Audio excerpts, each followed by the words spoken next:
Davi sabia que o poder de Deus estava com ele. E Davi reconhecia mesmo que seu reino cada vez fortificou e realmente sua nação estava com a plena paz, porque a presença de Deus estava com ele.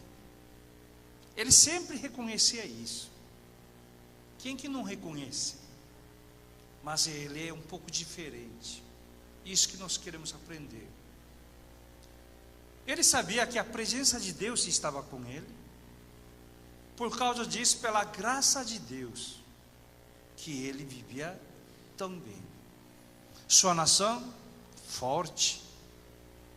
Quando tem uma guerra, tomar cuidado dos seus inimigos, porque não dá páreo com Davi, exército de Davi, porque Deus estava com ele. Ele sabia tudo isso era pela graça de Deus.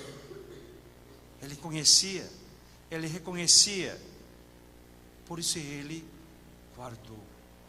Eu preciso repassar essa graça de Deus para alguém, especialmente o que ele faz hoje, que nós aprenderemos, que ele fala, eu preciso realmente procurar.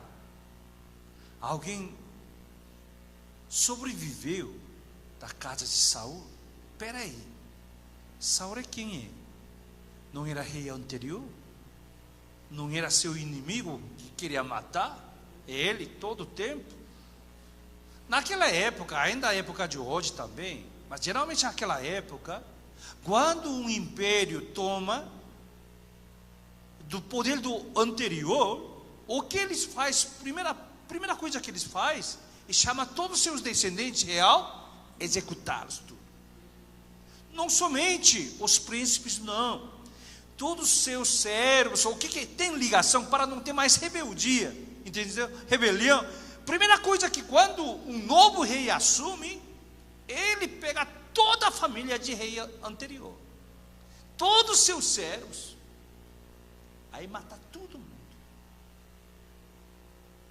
Mas Davi não fez assim. Isso que a gente tem que aprender. Ele lembrou o quê?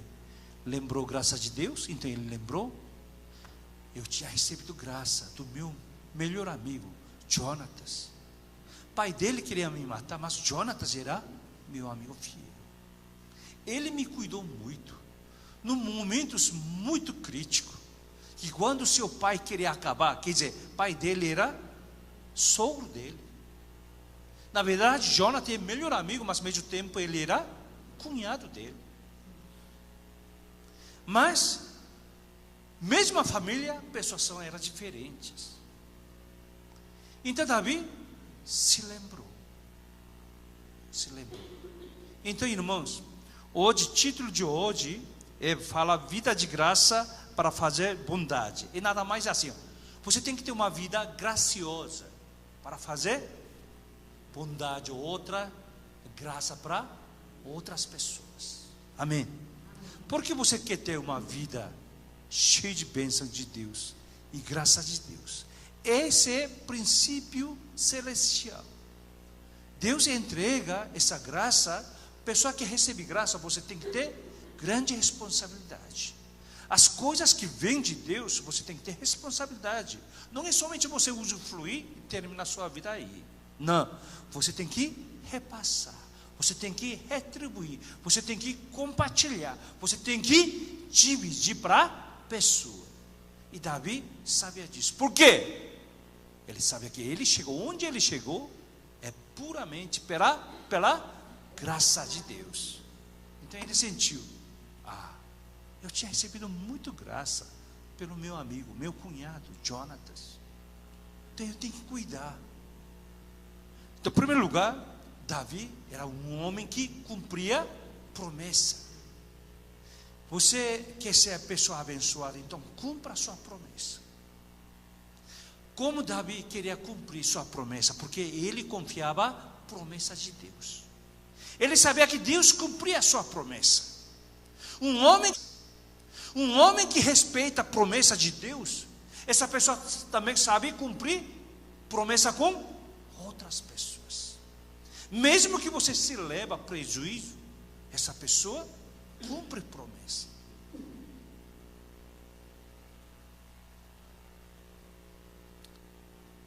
Quando eu cheguei ao Brasil, com 16 anos de idade, eu já comecei a trabalhar. Você sabe que eu já gostava essas coisas, mas eu me vi que essas coisas ganham pouco dinheiro. Então eu me virei vendedor de roupa. Então eu tinha um amigo, e ele tinha fábrica de roupa lá na Brás, Rua Oriente. Então eu fui lá, amigo, você pode dar alguns exemplos, né? Mostra para que eu vou vender. Então ele me deu algumas mostras de roupa. Eu quase não falava nada de português, mas eu pegava essas mostras, eu revendia. Naquela época, quem comprava roupa era mais turcos, sabe? Não sei por que chamava turcos, eu acho que eles não é turcos, mas naquela época todo mundo, pessoa de árabe, chamava de turcos, né? Não é assim? O Brasil era essa, acho que Jairo lembra essa época, né? A gente chamava de todo mundo de turco, mas não era turco. Agora pensando bem, mas tudo bem. Então eu vendia roupa para turcos. Mas na verdade eles eram libaneses ou sírios, outras pessoas, mas não sei, brasileiro tem essa mania, né? Generalizar. Quando vê oriental, certa época, todo mundo chamava de japonês. Não é assim? Parece que o Oriente só tem japonês. Não é assim não, tá? Imagina, terra maior é China, pessoal. Agora mudou, né? Agora todo mundo sabe distinguir. Esse é coreano, aqui é K-pop, aqui é japonês, aqui é China. Agora sabe, né? Mas antigamente não. Viu oriental é tudo japonês. Viu alguma pessoa de Oriente Médio, turco. Era assim. Tudo bem, eu vendia roupa para turcos. Vendia roupa. Aí eu fui lá para receber, para fazer, acertar conta com meu amigo. Mas quando eu fui lá, eu vi que meu amigo, ele não era nada, é pai dele que é chefão. Mas ele confiou, seu amigo deu roupa, eu vendi. O pai dele falou assim, quem é ele? Aí ele ficou aí eu vi que tem alguma coisa errada aqui, né? Eu devo ter negociado com o pai dele, não ele. Mas já tinha acontecido, eu vendi a roupa já. Então eu falei assim, eu já vendi, aqui está cheque, que eu recebi, né? E já, cheque de turco, certo? Geralmente, eles dão comissão, naquela época a comissão era 5%. O que eu vendo, eles dão 5% de comissão. Aí, geralmente eles me pagam a comissão quando o cheque é totalmente, como que fala? Compensado. Senão naquela época voltava muito o cheque assim, sem fundo assim, né? Ainda cheque de turco chamava de, como que é, boachudo assim, cheque boachudo, sempre volta. Então geralmente pessoas esperam para ser compensado primeiro, aí que ele estava comissão. Mas o pai dele me chamou, você que vende roupa, chama ele. Me chamou. Porque ele não perguntou nada, porque vê que filho dele levando bronca. Aí senti mal, porque ele me deu roupa sem a autorização do pai, né? Mas eu já vendi, eu entreguei cheque. Agora não sei se cheque vai ser devolvido ou não, mas se for devolvido, eu que tenho que responsabilizar, certo? Aí o pai dele me chamou, quanto você vendeu? Eu entreguei. Aí ele calculou, aqui está sua comissão. Ele já pagou. Mas tem cheque para cair, um monte. Mas ele não me pagou. Aí eu vi, esse homem de palavra. Eu tenho que trabalhar para esse homem. Realmente, era bom trabalhar com ele. E ainda bem que o cheque não foi devolvido. Então ele não esperava até cheque ser compensado. Quando eu trazia cheque de turco ou japonês, quem que seja, ele já me dava comissão em cash. Já dava. Porque esse homem era homem de palavra. Quando a gente trabalha, o homem que trabalha com assim, compromisso, é bom, né? Não precisa discutir. Quando eu fui missionário na África do Sul, África lá é interessante, eu recebi minha credência para entrar nas minas, para evangelizar. Lá militares que fica guardião na entrada de portão de Minas. Então eu tinha que mostrar. E eles fizeram uma carteira, né, para eu entrar. Mas eu vi que na carteira não tem nenhum carimbo. Só tem minha foto, tem meu nome e tem uma assinatura assim, meio esquisita. E sem carteira. Eu falei, nem eu aceitaria. Porque no Brasil o quê? Carimbo atrás o quê? Reconhecendo firma, tudo. Não é assim, com aquele selo de cartório, tudo. Aí aqui não tem nada.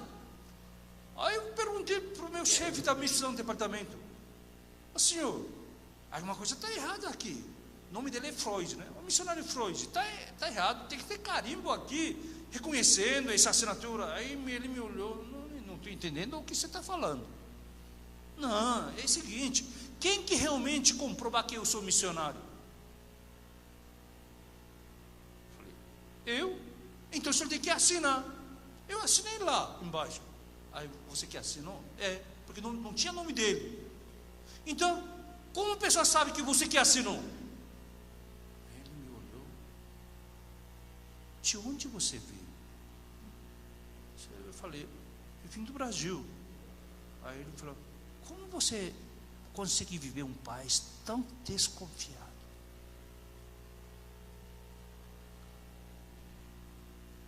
Como uma pessoa pode assinar falso? E você não é missionário? Sou sim. Então qual é o problema? Quem que tem que comprovar que você é missionário? Você é missionário, eu sei. Ele falou assim: mas não tem nenhum carimbo aqui. Não tem. Por que carimbo? Eu não tenho carimbo. Ele falou: aqui não tem cartório onde você assina e verifica. Nosso país não tem essas coisas. Aí depois eu percebi que só o Brasil que tem cartório. Eu não sei, está na Europa, sei lá. Fiquei louco da vida. Lá não existe reconhecer firme. Assim não acabou. Aí eu falei, né? Se por acaso alguém falsifica, essa pessoa tem que ser preso. Dá para ligar, a gente vê, você assinou? Não, então é preso, você é outro. Aqui é assim. Você não precisa se preocupar. Aí que eu fiquei arrependido, frustrado. Que paz que estou vivendo.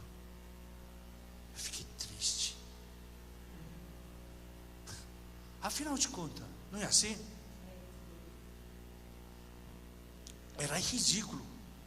Eu fui no cartório, eu tinha que me comprovar que eu sou eu mesmo. Está louco? Onde você viu?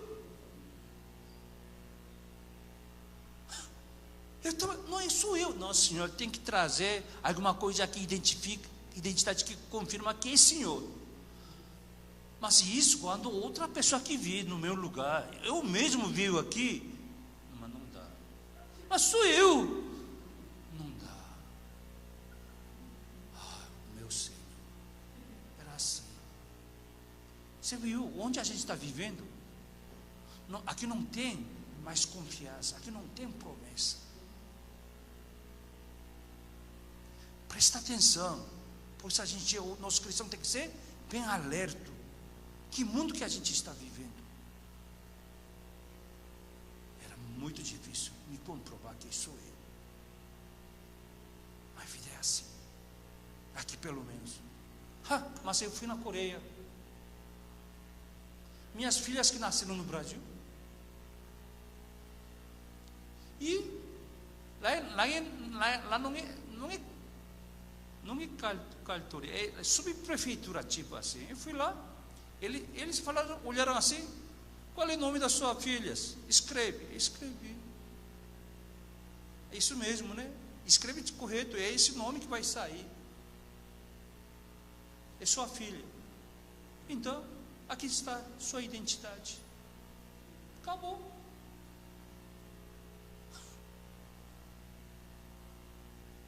Eu falei acreditando. Por que o senhor não tem identidade? Porque eu moro no Brasil. Ah, é? Mas o senhor nasceu onde? É Coreia. Então o senhor é coreano ainda. Tá, tudo bem. Mas eu nunca morei aqui durante 40 anos. Tudo bem. Tá. Qual é o seu? Acabou. Pessoal, acabou. Não encontro que acabou. Resolveu o problema. Aí minhas 3 filhas, pessoal, minhas 3 filhas que nasceram aqui, brasileiras, elas são brasileiras nato, nasceu aqui. Elas têm identidade coreana lá. Fez seguro de saúde. Porque tem que ter seguro de saúde. Sabe quanto minhas filhas pagam seguro de saúde? Chuta aí, seguro de saúde. Para ir no tipo hospital Einstein aqui, fazer laboratório, hospital aqui, onde você quer ir? Que você está passe livre. Sabe quanto paga por mês? $3. Tem que pagar. $3. R$12.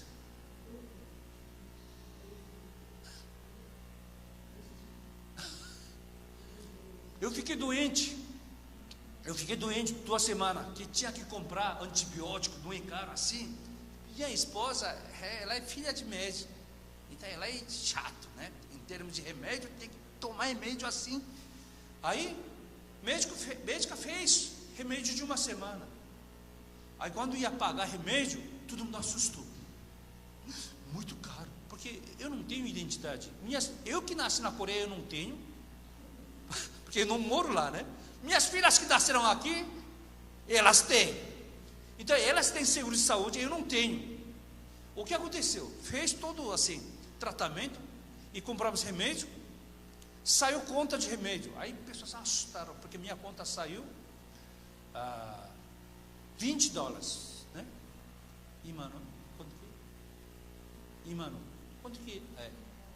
R$80, saiu 80. Ficaram assustados. Por quê? Saiu muito caro. Eu não entendia nada, porque lá tinha um monte de remédio e ainda antibióticos. Aí vi que minha filha pagando.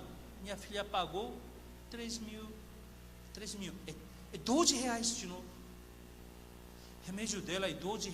Então, na verdade, eu tinha que pagar R$12. Como eu estava pagando tipo 80, eles se assustaram. É muito caro. Eles ficaram constrangidos. Eu falei, não tem problema não. Eu não moro aqui, não pago nenhum imposto. Você tem que cobrar. Eu falei assim, porque eu moro lá no Brasil, você pode cobrar. A minha esposa falou assim, compra mais remédio. Eu falei, não precisa. Aí ela pediu mais 7 dias de antibiótico. Aí a gente pagou $40. Isso sairia quanto? R$160. Minha esposa disse que baratinho. Mas lá, hospital, farmácia, todo mundo ficou assustado. Por que paga tudo isso? Aí eu pensei assim, onde que eu estou vivendo?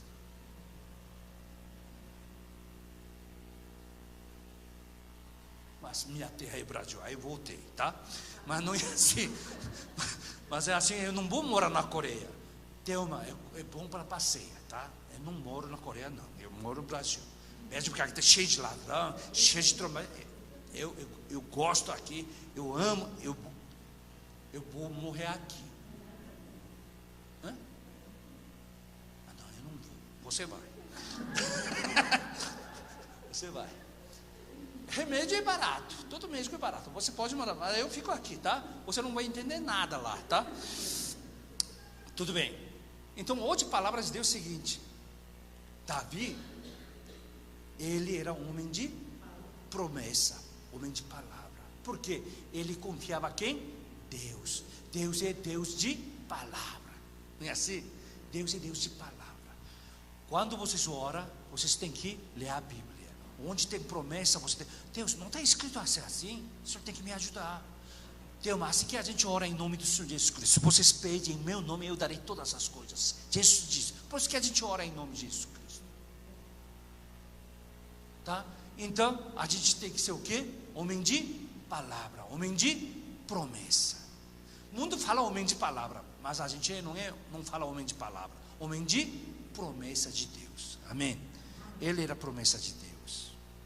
Então, como ele vivia com a graça de Deus, ele queria retribuir essa graça. Olha o primeiro versículo, segundo versículo. Vamos lá, todo mundo junto? Vamos lá. Diz Davi: resta ainda, porventura, alguém da casa de Saul, para que use eu de bondade para com ele, por amor de Jonatas. Então ele lembrou Jonatas. Você se lembra alguém que fez bondade na sua vida passada? Você tem que lembrar. Muita gente agradece, mas quando o tempo passa, a gente esquece. Mas Davi não esqueceu. Nunca esqueceu. Porque ele já aprendeu isso com Deus. Deus nunca esquece sua promessa. Amém? Deus nunca esquece promessa. Irmãos, eu quero que hoje à noite nenhuma pessoa saia daqui com a dúvida. Sai sem dúvida. Deus sempre cumpre sua promessa. Você que abandona, você que desvia, você que vai embora. Mas Deus é fiel. Então, como ele acredita a Deus essa promessa, ele também é a mesma pessoa. Por isso, ele falou: eu quero fazer bondade. Mas não pode terminar por aqui. Aqui ele diz que ele quer fazer bondade pelo amor de seu amigo Jonatas, né? Que ajudou ele mesmo. Mas que bondade que ele quer fazer? Versículo 2. Todo mundo junto. Havia um servo na casa de Saul, cujo nome era Ziba. Chamaram-no que viesse a Davi. Perguntou-lhe o rei: és tu Ziba? Respondeu: eu mesmo, teu servo. Versículo 3. Tudo junto. Disse-lhe o rei: não há ainda alguém da casa de Saul para que use eu da bondade de Deus para com ele. Olha aqui, ó. Para que use eu da bondade de Deus. Ele não falou: eu vou usar minha bondade. Ele disse que ele vai usar o quê? Bondade de Deus. Isso quer dizer o quê? Quando ele tratar alguém do filho descendente de Jonatas, ele vai tratar como se fosse Deus que tratando ele. Olha a mentalidade de Davi. A gente vai: eu vou te ajudar. Que nada. Ele vai assim: eu vou ajudar a ajuda de Deus a sua vida. Porque a ajuda de homem falta muitas coisas. E a ajuda do homem é muito pessoal. A ajuda de homem igual como se fosse virada da nossa palma aí, um dia assim, um dia outro assim. Vou, não vou, faço, não faço, quero, não quero, gosto, não gosto. Não é assim? Mas ele quer ajudar a família descendente de Jonatas pela bondade de Deus. Amém? Isso que a gente tem que dar. Aí que chamou, vamos continuar? Vamos lá, viu, tá, então, Ziba respondeu ao rei: ainda há um filho de Jonatas, aleijado de... Ele é aleijado dos pés, não sabe andar. Naquela época, aleijado é como se fosse tratado amaldiçoado de Deus. Você está entendendo? Pessoas deficientes assim. Mas Davi não. Davi não fazia distinção. Mandou chamar. Agora eu queria ler versículo 7 e 8. Como que ele tratava? Versículo 7, todo mundo junto. Já? Então ele disse a Davi: não temas, porque usaria de bondade para contigo, por amor de Jonatas, teu pai, e te restituirei todas as terras de Saul, teu pai, tu comerás pão sempre à minha. Isso quer dizer que ele é um filho de Jonatas deficientes. Ele tinha medo, porque geralmente reis acabam com vidas, sobreviver de outro rei, mas diz que não, eu vou oferecer bondade, ainda com promessas de seu pai. O que pertence a rei Saul, seu vovô, tudo é seu, eu vou dar de volta.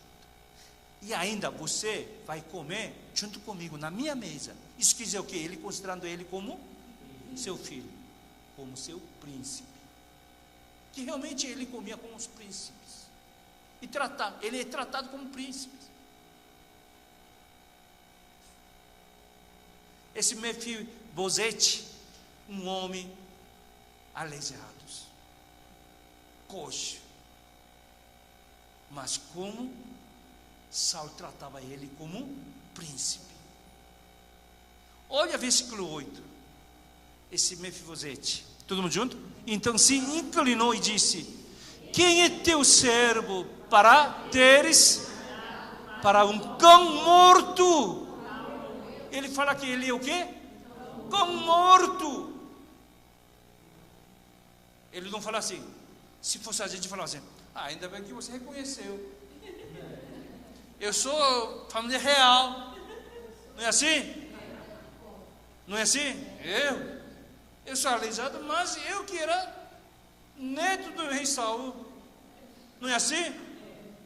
Mas na verdade eles têm parentesco, não é assim? Com Davi, né? Porque seu pai, eles é cunhado, então pode chamar de tio também. Mas ele não disse: eu sou cão morto. O pessoal tem que ter humildade. Quando a graça de Deus avança a nossa vida, a gente tem que ter humildade, pessoal. Eu sou cão morto. Mas o pessoal não fala assim, né, Neide? Neide fala assim: está vendo? Vocês me acharam assim? Assim, olha aqui, ó. Vocês me trataram como morto? Você acha que eu sou morto? Mas Mefibosete não foi assim. Ele se considerou, ele se humilhou. Quanto você se humilha mais, Deus te exalta. Aleluia. Ele lembrou. E resto você sabe essa história, que ele sempre comeu na mesa. O que a gente pode aprender? Realmente você está vivendo graça de Deus? Então sua graça de Deus não pode parar estancada na sua vida. Você tem que abrir a porta da sua vida, para que a graça de Deus flua, seja contagiando outras pessoas do seu redor. No seu passado alguém fez coisas boas na sua vida, então lembra agora e agradeça. Agora tem até WhatsApp, porque você pode agradecer. Muita gente me manda: pastor, parabéns. Aí todo mundo manda bolo de virtual. Eu quero bolo real.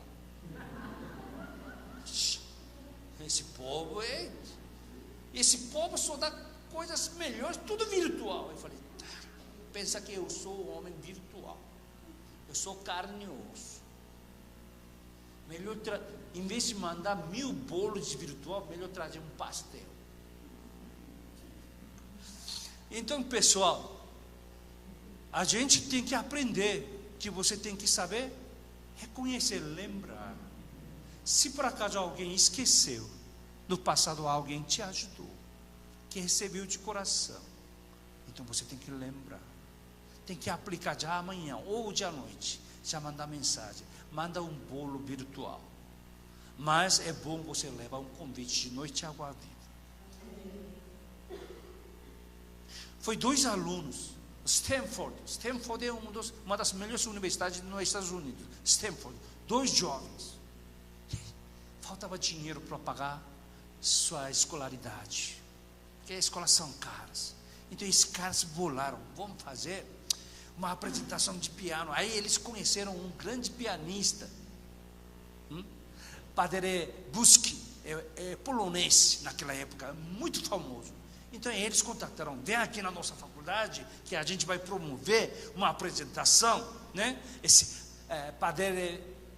Paderewski, né? Polonês, tudo é ski, né? Paderewski é um dos melhores pianistas, você pode procurar no Google. Paderewski. Aí chamou, então a gente vai pagar $2.000 para você. Aquela época de Primeira Guerra, Segunda Guerra Mundial, então é muito dinheiro, $2.000. A gente vai pagar. Aí ele veio, o pianista, fez toda a apresentação, só que quando eles dois universitários fizeram conta, só arrecadou $1.600. Naquela época, $100 é muito dinheiro. Então, eles, com todo envergonhado, entregaram $1.600, ainda colocando que um dia a gente vai devolver $400 que falta, que mandaram carta e deu para o pianista. O pianista recebendo isso, e ele depois ouvindo toda a história que, na verdade, 2 alunos de universitário, que eles que promoveram por causa de falta de dinheiro para pagar a escolaridade. Em vez disso, eles ficaram mais endividados. Então, esse pianista mandou de volta dinheiro. Jovens, eu ouvi toda a história. Vocês não precisam se preocupar com as suas dívidas, que já não existe mais. Pelo contrário, eu vou fazer doação para vocês.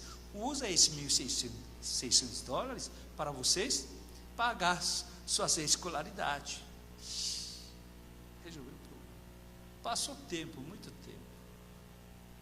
Esse pianista se tornou presidente da Polônia.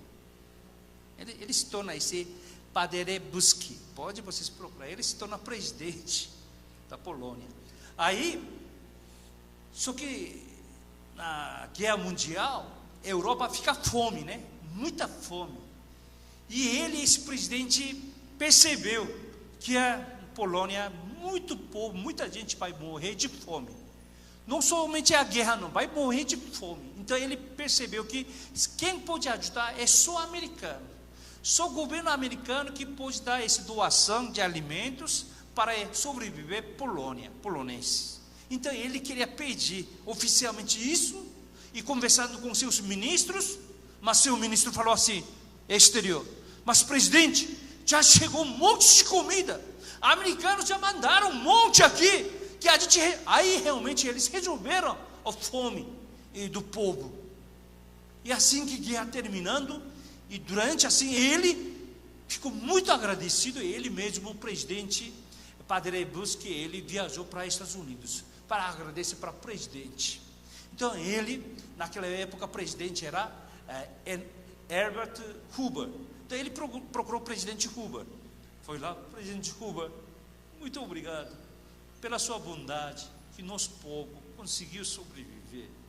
Aí o presidente Hoover falou assim, não precisa agradecer não, porque o senhor me ajudou antes. Como, senhor? Se lembra, não sei se o senhor vai lembrar, quando eu era universitário, eu inventei aquela apresentação de piano, que falta de escolaridade, tudo, mensalidade. Aí, senhor, me ajudou. Aquele rapaz que montou sou eu. Era presidente Herbert Hoover. Irmãos, lembra alguém que te ajudou no passado. Lembra Deus que te levantou. Lembra a graça de Deus que nos trouxe até hoje. Então abre a porta da sua vida. Faça fluir graça de Deus, invade nas outras vidas necessitadas. Amém? Eu tenho o desejo, pessoal. Hoje à noite, pessoas que estão aqui. Pessoa que vive pela promessa de Deus. Por isso, realmente o homem que promete, faz. E pessoa que reconhece sempre graça de Deus. Seja filho de Deus, quando você quer ajudar alguém, ajuda não pela sua bondade, mas sim pela graça de Deus, pela bondade de Deus. Seja esse nível. Deus é fiel. Hoje, versículo último, amado irmão, versículo 13. Isso me chamou muita atenção. O último versículo termina assim. É meio esquisito, né? Uma Bíblia, mas termina assim. Olha a Bíblia. Como que termina? Versículo 13. Morava Mefibosete em Jerusalém, porquanto comia sempre à mesa do rei. Ele era coxo de ambos os pés. A Bíblia termina assim.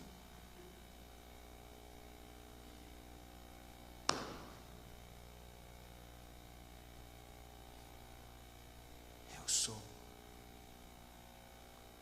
Mefibosete, sim. Eu era Mefibosete. Eu era coxo.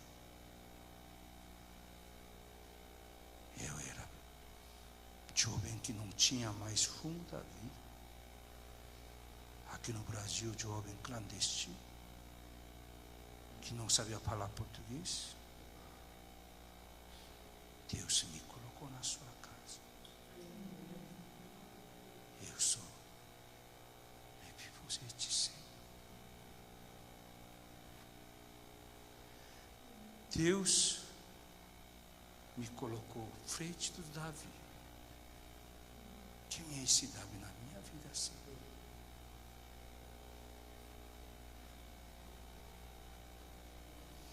Irmãos, nós somos Mefibosete.